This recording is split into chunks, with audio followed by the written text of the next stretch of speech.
RefugePoint would like to announce a pledge. I'm Sasha Chanoff, the founder and executive director of RefugePoint. We are actually inspired in our founding by Hyatt, who nearly 20 years ago came into the resettlement space with private funding at a time of urgency to identify people for resettlement.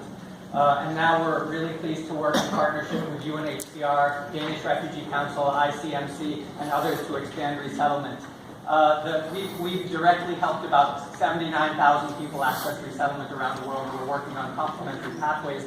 The pledge we have is to increase the private sector donors that support resettlement work. And so we have a pledge with a foundation called Focusing Philanthropy, and this is in support of the 3-year strategy on resettlement and complementary pathways. And we pledge with Focusing Philanthropy to bring private dollars to the table to provide resettlement and complementary pathways, casework, capacity, and priority situations in Africa and the Middle East.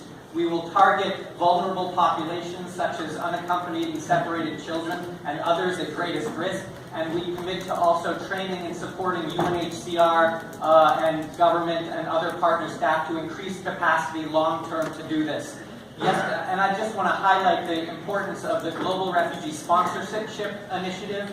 Yesterday we heard about growing efforts in that respect, and David at UNHCR said that this GRSI re-energizes the democratic contract between governments and their citizens.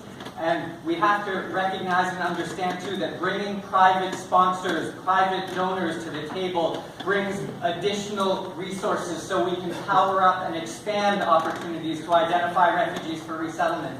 Guled, I appreciated your comments around how we are closing the doors on refugees. In fact, what we're doing is we're closing the doors on opportunity, because refugees, as we know, represent perhaps the greatest untapped resource in the world in terms of resilience, inspiration, capacity, and entrepreneurship. And when we open those doors, we better ourselves and our nations.